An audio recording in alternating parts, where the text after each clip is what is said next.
Future Ready organization. I am Rikshika Mitra Banerjee, and we are very honored and privileged to have with us Dr. Aquil Busrai. I, on behalf of ISTD Kolkata chapter and Delhi chapter, welcome you, sir. Thank you, ma'am. Hope you're doing good today. Thank you. Sir is a visionary leader and has an extraordinary professional experience in various HR roles and has significantly contributed in the field of HR. My colleague, Mr. Yashwant Chauhan, would brief you more about our speaker and theme.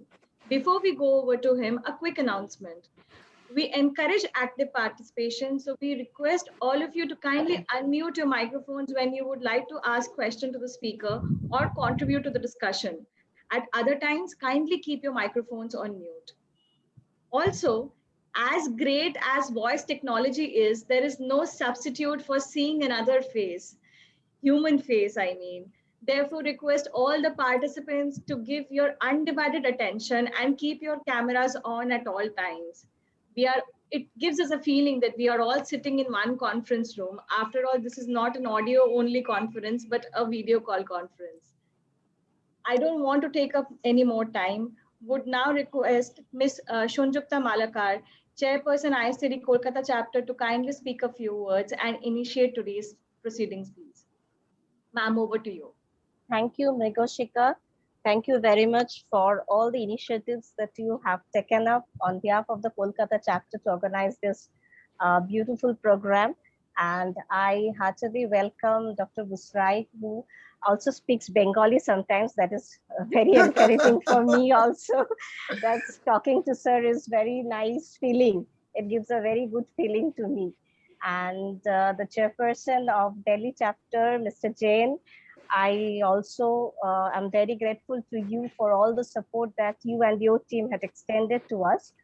And the vice chairperson of both Kolkata chapter and Delhi chapter, and also Mr. Chauhan, who is very supportive in all these endeavors from the end of both the chapters. And much more initiatives we expect in our futures.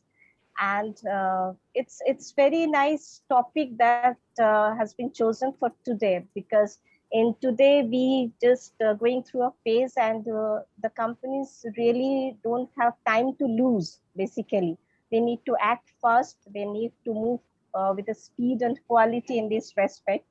And also on behalf of the Kolkata chapter, I would like to say that we have organized some of the programs in the past, which was well responded. And also in future, we are going to organize some of these collaborative programs, which will have an pan-India look, where we can have more participants, more people knows about these chapters and the activities of these chapters. So I again welcome all of you. So it's again to Mrigoshika. Thank you so very much. Thank you, ma'am. Yes. May I now request Mr. Mukesh Kumar Jain, Chairperson ISTD Delhi chapter, to kindly speak a few words. Over to you, sir.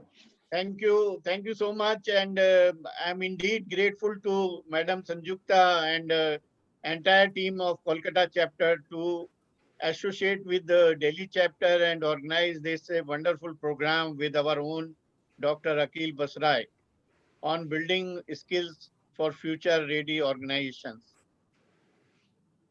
It's a great opportunity to meet all of you and, welcome all of you at this time. Although we are passing through a very difficult phase, but still we have to keep continuing our activities and, keep ourselves busy so that we are not having any problem. We have to engage ourselves more and more so that we are not, you know, indulge ourselves in this pandemic issues. Rather, we have to face all these with our full strength. So, nothing more. I once again thank you very much, Madam Sanjukta and team Kolkata chapter, and all my colleagues, and Dr. Aquil Busrai for sparing time for all of us. Thank you very much and have a great evening. Thank you, sir. Thank you, ma'am, for extending a warm welcome to all the participants today, and of course to our very own speaker, Dr. Busrai. May I now request Mr. Yashwant Chauhan to kindly give a brief introduction about Dr. Busrai and to kindly, set the context for the session today. Well, very good evening, everyone, and I extend a very warm welcome to each one of you. It is indeed a great privilege on behalf of ISTD Kolkata chapter and ISTD chapter jointly, to host this session. Thank you, Dr. Aquil Busrai, to kindly accept our invitation also. Alo, can I have slide for Aquil, sir? Yes. So as we all know that, Dr. Aquil Busrai sir needs no introduction.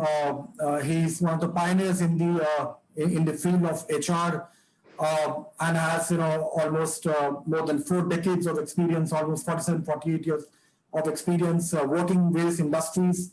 He started his career with Unilever, working in Kenya and India. And subsequently, he was the executive director in Motorola, handling the Asia Pacific countries. Thereafter, he was with Shell in Malaysia as director HR, and last he was seated with IBM as executive director HR. So his experience is really, really vast and across the geographies, having a very culturally rich experience per se. He graduated from XLRI Jamshedpur, and he was the first rank holder during his time, the gold medalist, very prestigious one from the XLRI. He did his LLB subsequently and did also his advanced diploma in training and development. He's also a certified coach, and as far as his industry interface is concerned, he has been the past national president of National Human Resource Development Network in India. He has been actively associated as president of Delhi Management Association, and he has also been associated as vice chairman of the IMA in Northern Region. And he has a number of awards, to his credit. Some of them are like Pathfinder Award given by NHRD. He is also adjudged as the most powerful, HR professional in India. He has also been recognized by XLRI as one of the most distinguished alumnus from the institute. So sir has, a lot of credits to his name. He's also a writer. I learned that he's writing a book called on body language. He is quite passionate about wildlife photography, and he's a wildlife enthusiast also. So it's wonderful to have you, sir. We look forward to a lot of learning from your thoughts, your experiences, and your immense cross-cultural experience across the geographies. So thank you so much once again. As far as this topic is concerned, so we very carefully have thought about this topic, which is about building skills for future-ready organizations. As we all are aware that skill is going to be the currency for the future. I truly believe in that. And given the context of India, skilling is going to define a very key role as far as our overall progress as a society and as our economy is concerned. In a recent report published by the World Economic Forum, they have talked about the fact that in the next 5 years, we might have a situation wherein more than 80 million people are going to lose their jobs just because of the reskilling and upskilling challenge. So that basically talks about the fact that you have huge challenge on account of eradication of the current jobs which are there, and in the 5 year, maybe 50% of the jobs will be completely eradicated. But at the same time, there is a silver lining that almost more than 90+ million people will be required with a new set of skills altogether. So we are talking about, building the capability for our future organizations with the size, speed, and scale. So that's what is going to be the real challenge. So with this context, I hand over the session to Dr. Aquil Busrai sir for sharing his thoughts on various themes and the scenario planning which he has thought about. Thank you. Thank you, Yashwant. Thank you for the warm welcome. Dr. Malakar, Mukesh Bhai, and fellow professionals, very senior people, Shishir Da, Sunil Da, Dr. Upadhyay, GP Garu, lot of people whom we know and respect for a long time in profession. So it's a privilege to be here. But first of all, I'd like to compliment both Calcutta as well as the Delhi chapter for this unique collaboration to have a joint program. Dr. Upadhyay was mentioning that recently some 7 chapters got together. That may be unique also. But having these 2 chapters join together and do programs together is a big signal for the future collaboration that will become part of the skill that we'll have to learn. So I would like to compliment Mukesh Bhai and Dr. Malakar for this initiative and putting the teams together.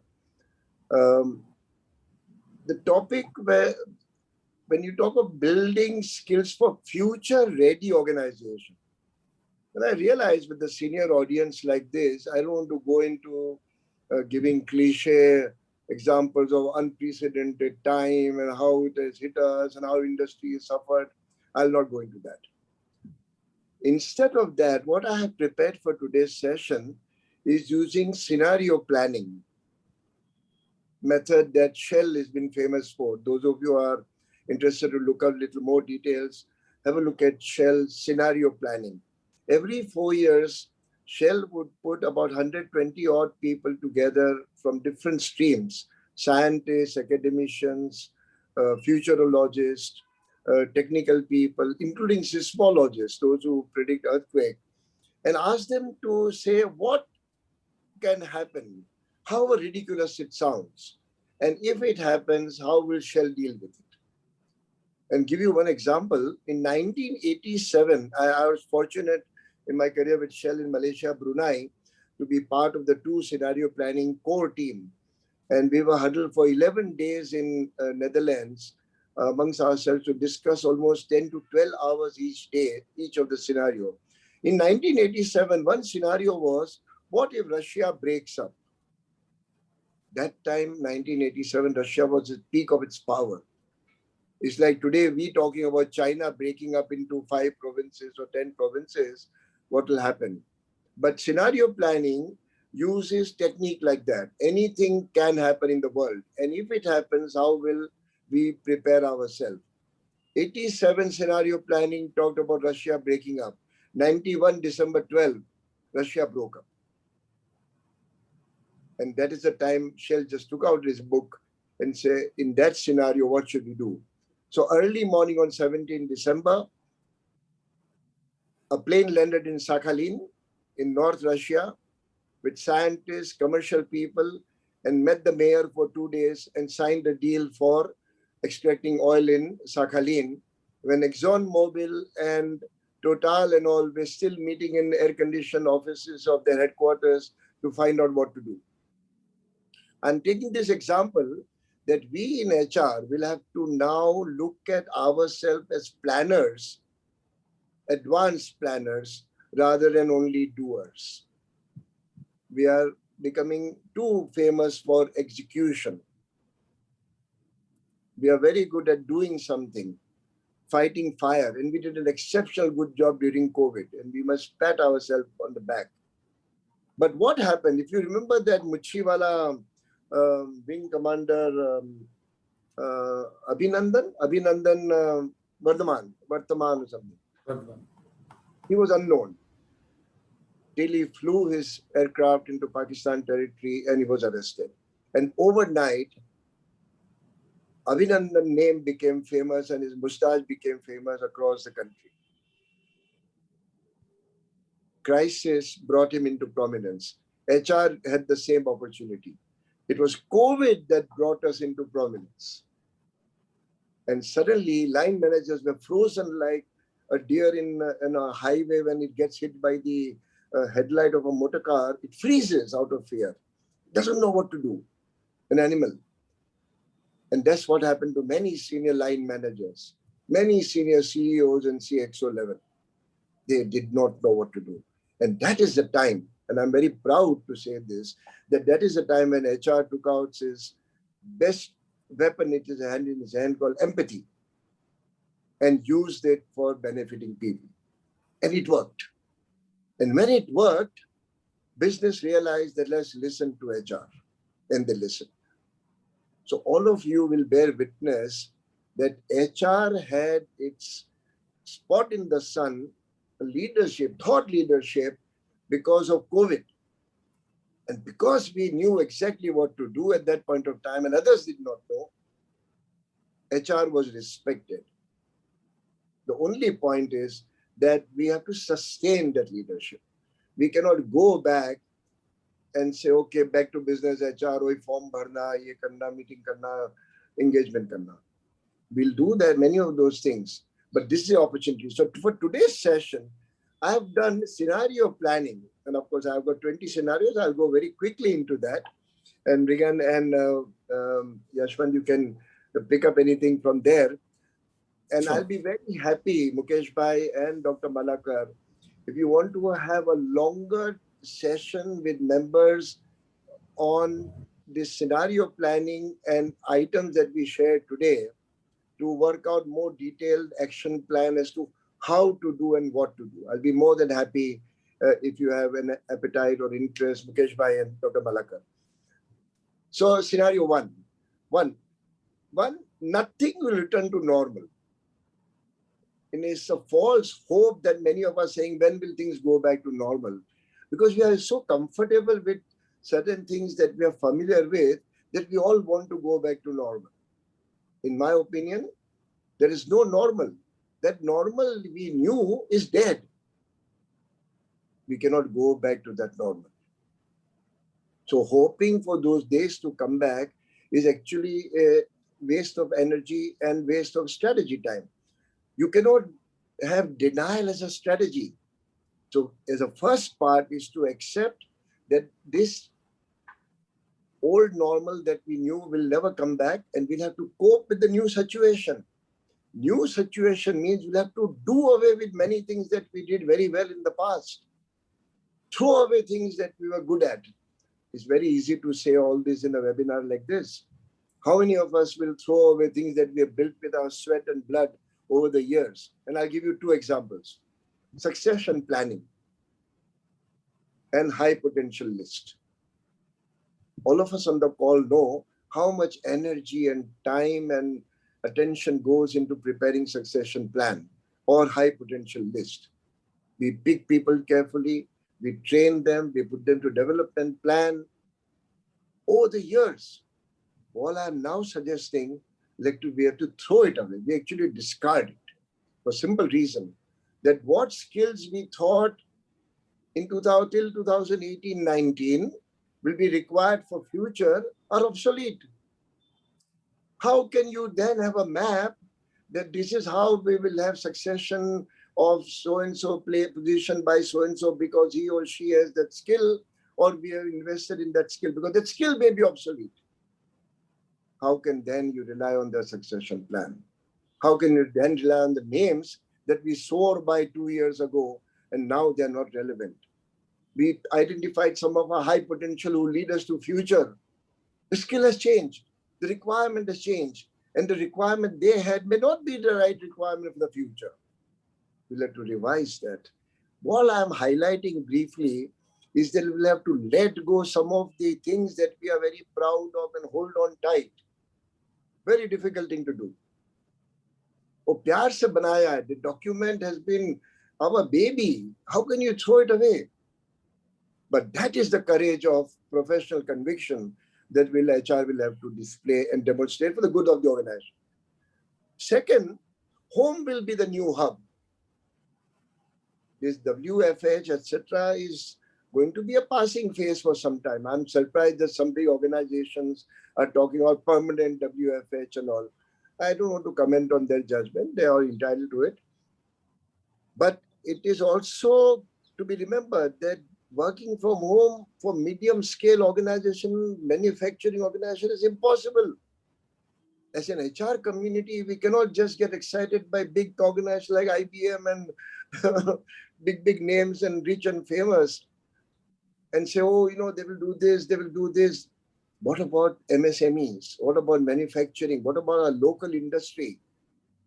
How many of us are talking about them or reading about them? Unfortunately, this recognizing some of these big names and companies, I'm not against it, but sometimes it gives an impression that everything is going to be rosy and picturesque in future. But since home is going to be the hub, HR has to plan proactively how will we set goals. Simple thing like setting goals. It won't be an annual goal setting. How will we measure? What are you doing at home? Honestly, my experiences initially, and I spoke to a lot of my mentors, one or two of my mentors also, I was worried. I was working longer hours, but my productivity had dropped.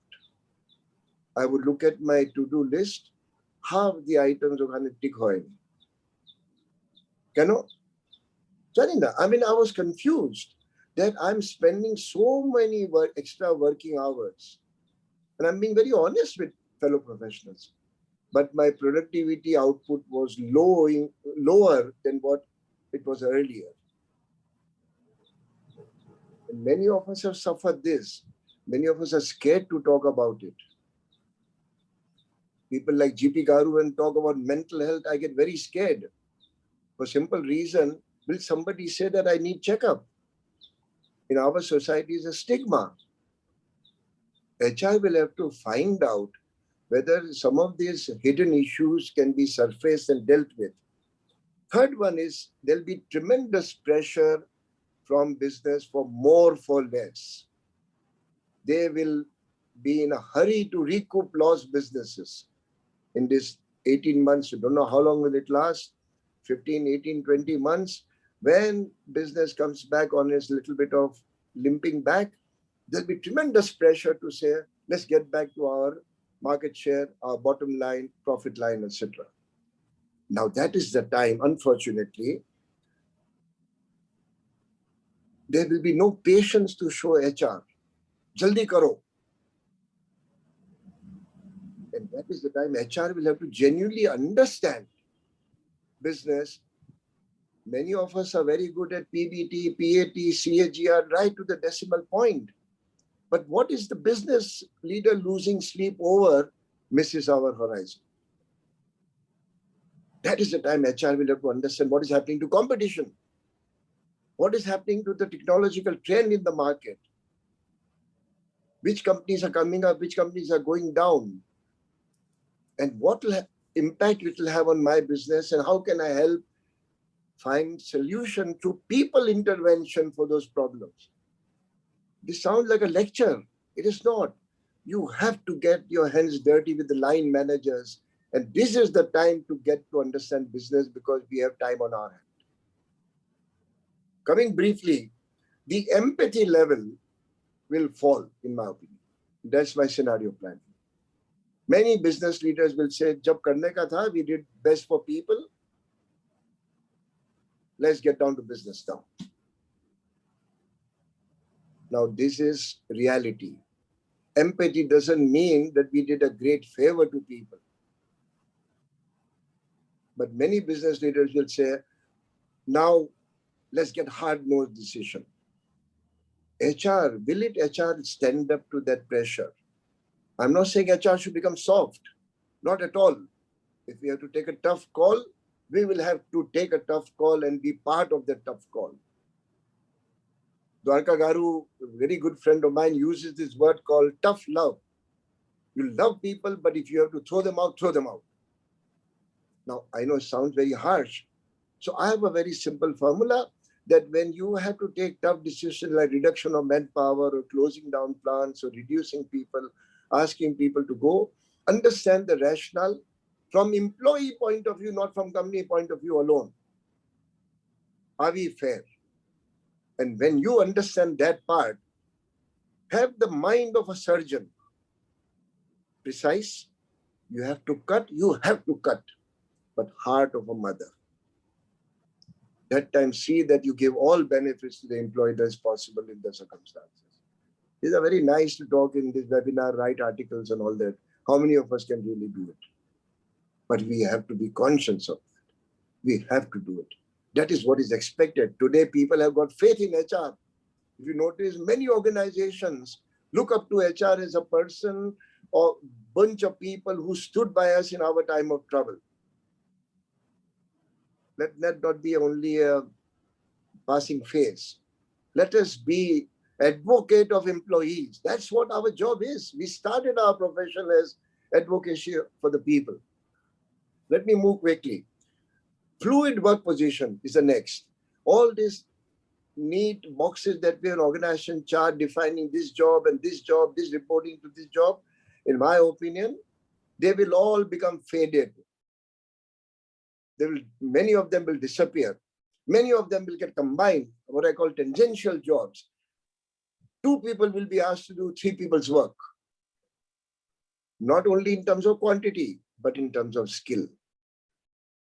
Luxury of work division and job description will be over. We cannot have that luxury anymore in coming time. The business has gone through a very major earthquake. To recover that, every item of cost will be focused. And as a result of that, HR will have to wake up and provide training for reskilling. And ISTD is the best forum for that because we are specialists in training and development. And that level of training that we'll do, we have to give that people can adapt to new skills very quickly and deliver what is expected under the new norms or expected out of the job content. The next scenario is automation is going to increase cost saving. Now, many people have not understood how artificial intelligence, machine learning will affect my business.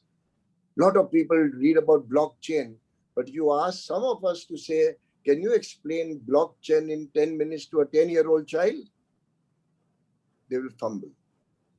Because honestly, many of us feel comfortable reading HBR article on blockchain, hear some webinars, but can it apply to my organization? Will it apply to my organization? But it's an IT job. It's not. It's a business decision. Every decision that business will take will affect our employees. And if we don't understand what technology will do or can do to us, how will we participate in managing business, the people side of business? So we'll have to get really tech savvy. HR people have to retrain themselves to learn technology. And not only technology which applies to business, but also what applies to HR. All this fancy thing of chatbot and all, are they really going to work? Or will people need little more connectivity than like they needed during COVID? These are questions we'll have to ask ourselves and find a solution which is suitable to our organization. Let me move quickly to reskill training. Contrary to our profession, people on this call, all of us are familiar, you organize a training program, in many cases, 25, 30 people don't show. Sometimes line managers don't release them. Dr. Balakar, hoy ka na esho finish? আমরা organise করি কিন্তু কেউ আসে না training প্রোগ্রামে কেন আজকে কাজ ছিল কি করে আসবো तो मुकेश भाई आप थोड़ा बंगाली मुझे बात करने दीजिएगा कभी कभी प्लीज कैरी ऑन मैं तो पहले ही बोला है कि आप बंगाली में पूरा सर आई करिए love that language sir I love that language so reskilling will be the training calendars that we are used to will have to go away. You cannot measure people, how many people attended training, how many training hours were spent. We'll have to find out what gaps in the organization skill set we were able to fill up by training. And line managers will have to give a certificate that your training is effective or not effective. Not our presentation of how many classrooms were filled, how many man hours were spent on training. And this is so difficult to do. This is what we did for so many decades. And now you're telling me to change my own style, my own measurement. But that is the value add. Training will have to bring in reskilling people, which is relevant to the organization. Next point is gig work. We thought gig work was only for big organizations, fancy organizations. No, gig work will now come in. People will work for short tenure. Organizations will hesitate to hire people and train them for long-term benefit in the organization. Look at the opposite. So far, we are talking that we should train people, they should stay with us for lifetime if possible, but at least long. We must invest in training and development. The gig force will say, I will only come and do this much. How is it different in contract labor? We'll not go into technical details. But they are floating population. They will work for multiple organizations. How will we handle confidentiality? How will we handle loyalty? First time I saw this gig work, it was not called gig that time, was in 2003 when I was looking after Asia Pacific business for Shell. And we had this specific job called underwater jointers. You know, these underwater pipelines, they have to be joined and they cannot be welded in any way, but there's some skill called jointers. You can't get them in. I mean, there were a handful of people worldwide. And they would only come to work in Malaysia for, say, X number of months only. You give them a job, they are not interested. They want to be free. But they will charge you the moon for doing that work, project work. That is gig work. Now they will go and work for Petronas next month. And they will tell us, I'm free to work for Petronas. I'm free to work for ExxonMobil. Now that was like enemy camp. How can you go and work with business enemies? What you learned here, you'll go and tell them. We have to find out how to protect ourselves. Gig work will become reality in time to come. Now, FTE and contract labor. Today, it has been legitimized to have fixed term employment. And many unscrupulous employers have misused contract labor. Let us talk honestly amongst ourselves as professionals. They've misused contract labor. If I can use a crude word, they've exploited. And sometimes we in HR have been helpless. If that increases with FTE, then the ethical watchdog role of an HR will have to be clear that are we really a watchdog or pussycat? Do we only bark or can we bite also? No answer. No answer. People like Salil Dalwal can tell us for hours together how it is possible to do it if you have the will to do. But this is the scenario we'll have to face and prepare in advance. That's why the scenario planning. Next scenario, I feel the influence of trade union will go down. They will lose their clout. For simple reason, employees will know the changing trend of fluid organization structure, jobs moving around, 2 people doing work of 3, and need for reskilling themselves to protect the job. And HR will be focusing on reskilling. So employees will actually voluntarily come for training programs. Skill do. Yeah. Only to protect the jobs. And that is why they will not rely on unions' negotiation power to protect jobs. As a result of that, unions' clout or influence will definitely go down. How long? I don't want to guess and don't want to play gambling. But the fact is that unions' influence will go down. And this is bad news actually, because so far, let's face it, in some organization, they were the counterbalance to many of the things that employers did wrong. Now with FTE being legitimized, contract labor laws getting redefined, gig workers coming in, many unscrupulous employers will have a field day and no union to counter. Who will be the guardian? HR will have to play their advocacy role and ethical watchdog for the sake of employees, not because we are sadhu and sant. I'm not going to moral ground. Are we really prepared to blow the whistle, stop some of the exploitation that is so bad for the employees? Ethics and compliance, that is why will be the next point, that how HR is preparing itself to make sure that they become genuinely protectors of ethics without becoming theoretical preachers in terms of business. I'm not saying compromise, but I have worked with business to work within the ethical guideline and compliance. Last few ones. Leadership profile will change. Younger people during this crisis period were able to use technology, the new system of work from home, and connecting with employees much easier. Much easier. So the senior people got stuck. Ki kore korbo? Na na, esho hoy na. When we go back to work, we'll do it. As a result, those people who were respected because of gray hair or no hair, fortunately lost respect. And those youngsters who were tech savvy, who were able to use empathy and connect with people, became popular leaders. And this is exactly what will happen in coming future. They will be listened to more than just because you have extra stars on your shoulder here, or you have gray hair, or you become XYZ title.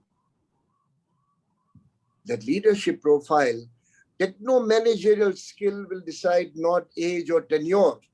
So those who say that I know I've earned my position because I've been in the company for so many years, goodbye. Thank God, these are good news. People who have techno-managerial skills will rise faster. As a part of that corollary, I can say the gender diversity. One good thing that happened with WFH, it made women, and I'm only talking about gender just now, not other diversity. This wrong notion we had that women cannot do long hours, they cannot travel, they will have to look after family, they cannot take on extra responsibility. Everything was proved wrong. It became a level playing field during work from home. In fact, women did better. And then men leaders realized that all this advantage that men took over putting labels on women's incapability to take on senior leadership position is now hurting. Because many women did exactly as good, if not better than men in the working from home situation. So we will see more women leaders now coming into formal positions. That's good news. But some of the biases that many organizations have, including many of us have, now they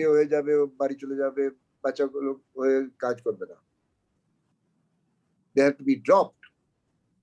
Now, HR processes have to be challenged by us. Because we have this nice policy book, because we have relied on that familiarity, because most of them were created by us, we'll have to change HR policies to make sure that they're relevant to the current business. Now we hear this word agile, agility. Frankly, I get very confused and heran with this new jargons that we all pick up and start talking. Agility hona chahiye. Arey, what is agility? Agility means, you should be able to change. We still don't know. But one thing is sure, we'll have to throw away many of these policies. If we listen to the people and then make policies that is applicable to the current time, we will retain our relevance with the business, not only with the people. Because people will give productivity. But we must know what to change. We must have courage to drop many things that we have created and not be rigid. Now, Some of us will say, but then are we running a circus or are we running a company? If we are supposed to be maintaining rules, regulation, policy rigidly, that's our job. Yes, it is our job. But we can change policies. We can revise policies. We can amend policies. We can change processes because times have changed. We cannot run a 20th century machine on 19th century process. So we'll have to be self-critical, change our policies that we create and then throw them away, just like the succession plan and high potential list that I referred to. Next prediction, moonlighting. People will take additional job outside their formal jobs. Online business, doing extra work at night, or if they're working in night shift, doing some extra work. This will increase because the increment level that we see, and I'll cover that in the end, will not be same. Expenses are going up. People will look for extra income. They will use technology. There are many people, housewives and other people who have started online business, selling jewelry, selling chota mota saman with little margin online. I'm not only talking about moonlighting like that. They will sell their time and skill to other organizations more like gig workers. This will be reality. This will have impact on productivity. This will have impact on your intellectual propriety. How are you going to protect your intellectual property? People are working somewhere else. They will sign a declaration, I'm not working anywhere else. What if they do? Are you going to police them around? And even if you police them around, what will you do? You throw some people out? How will you protect yourself? And also conflict of interest. If people are doing two work, will they be able to give devotion, time, loyalty to the employer? These are some of the pointers I have brought out for senior colleagues, that these are real issues that will happen. Scenario planning is all about planning if this happens, not to say neta होगा अरे की करो ये क्यों होगा ऐसे सब हवा का बात है ये सब कोई theoretical बात हो रहा है. Scenario planning is accepting theoretical situation and preparing for it. Attrition. Ulta, attrition will decline, at least for next couple of years. People will be too scared to leave their job, and security of income will be more important than improvement of income. And result is that all these years we are trying to reduce attrition. But why is it a bad news in my opinion? Not many of us have the perfect performance management evaluation. As a result of no attrition or lower attrition, some of the low performers will stay with us and mediocrity will come into the organization. And if mediocrity comes, that is the first termite that is hitting the organization's growth. Will we be smart enough to smell termite? And will we be able to do some pest control for that? Will we be prepared? Do we even know how to identify poor performers today? We have to ask ourselves very bluntly, privately this question, not in public forum. Business plan. We have looked at 5-year plan from businesses. Mid-term plan, long-term plan, 10-year-old plan, 10-year long plan. In my opinion, even the annual target setting will change. Business will go for short-term planning rather than hope everything will go as per plan because things are unpredictable. So they'll be more practical. Short-term planning will come in. And when short-term planning comes in, short-term results will be measured. And leading to that is that our performance review that we are used to every year, 1st April will give increment. What is the average increase? Oh, 7%, 7.3%. That's what the survey says, average. We will do a bell curve and our best people will get 10.43%. Our low performers will get 3.2%. We have all done this and felt very proud. We may not have to do this in future because there will be no annual increment in many organizations. So my prediction is short-term goals, and we might have more profit sharing, quarterly profit sharing. If company makes money this quarter, you get. If you don't make, bad luck. As simple as that. Now, how will we go to employees and explain this? Will employees understand? And if they don't understand, what will we do? We'll have no option. Short-term goals means short-term rewards or no reward. Black and white. No guarantee increase. No entitlement. We are used to this. For donkey's years, we have told our employees that we pay you better than the market. We are at 55 percentile. And we get excited in HR community to say that, you know, my bell curve gives a 10% average, goes up to 17% and 2%. क्या range में हम लोग divide करते हैं कि people feel that the high performers will get high reward. There may not be any reward like that in future, for time being at least. How long, I'll not guess. And last 2 points. HR connectivity that we have built up during COVID will be our advantage. People have looked up to HR and we have earned that respect and we have earned it. Let's not feel that it came to us by fluke. We in HR, let's give ourselves the credit that we did many things right during COVID and we have earned that respect both from the employers and as well as the employees. And that's true. Many of you will vouch for that the respect is genuine. And to retain that, we'll have to do HR for HR training. We'll have to retrain HR people in HR itself. Cannot have the old HR mindset for the new times. And the last point, that organizations like ISTD will have to offer new age technology. And I specifically request ISTD members who are on the call and later on, if we can discuss this at a different forum, that just having a social network or network of functional support is not going to be sufficient.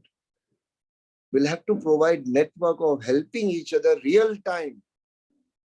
So if I am stuck, if I ring up Upadhyay साहब के Upadhyay साहब थोड़ा सा problem हो गया है, आपकी कोई राय है इसमें?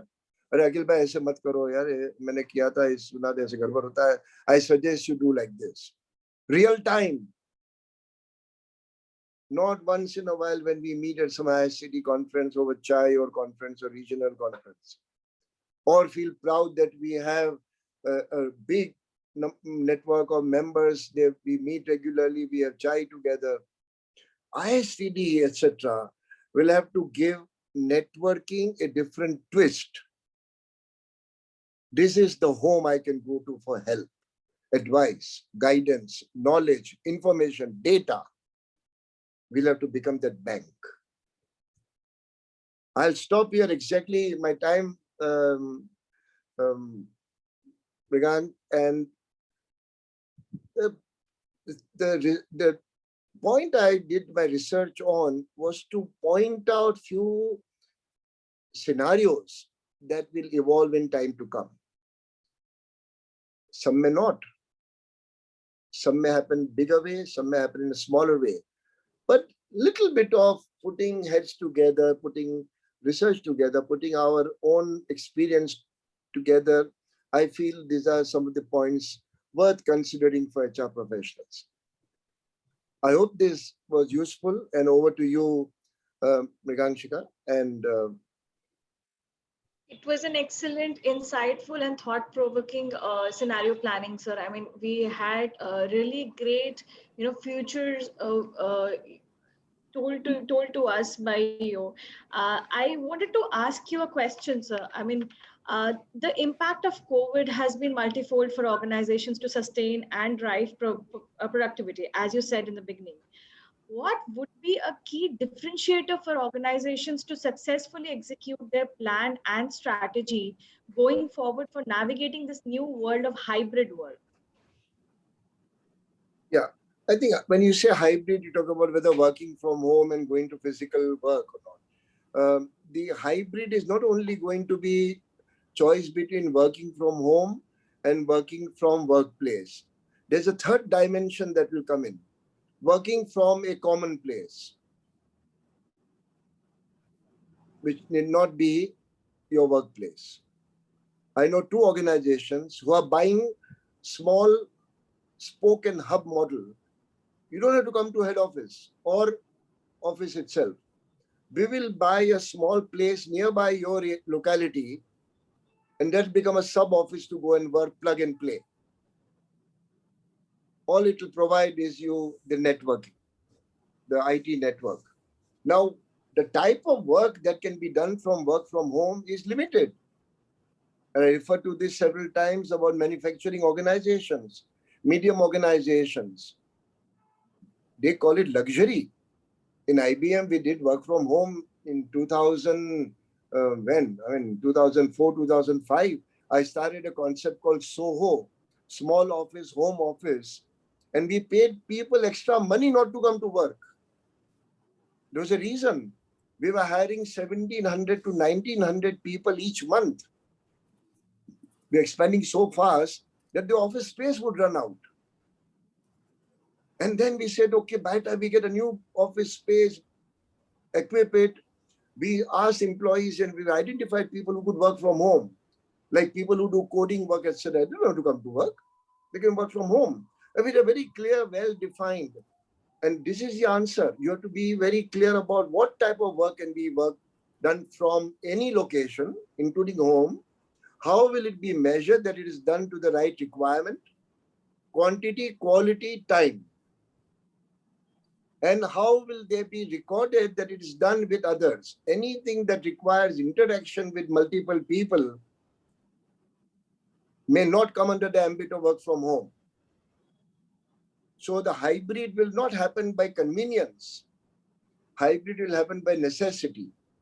Now, how far the COVID continues, how far you'll be away physically from workplace is a matter of guesswork. So time being, many organizations are now realizing that you can even do collaborative work on Zoom. Group of 5, 6 people, they're given a Zoom account, they meet together, they find a solution, they make a presentation, come to the bigger Zoom meeting, make a presentation. It is possible.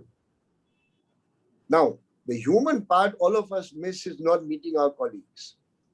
That can happen later on.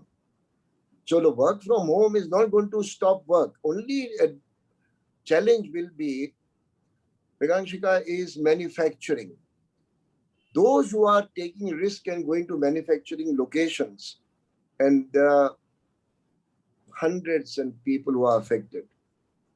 One big Indian house, the HR head, close friend of mine, yesterday was mentioning that out of 142,000 people there globally, they have lost 110 employees in last 8 months because of COVID. So precaution and work output will have to be balanced. But where it is possible, people cannot say because it's convenient, come to work. Those days are over. Thank you, sir. Yeah. Yashwant, your turn. Yeah, thank you, Mechika. Akil sir, we have a question from the audience, and the question is from Harshvardhan Vishwakji. He's asking. Yashwant, can I interrupt? If Yes, yes, sir, please, sir. Sanjukta ji permit us, let us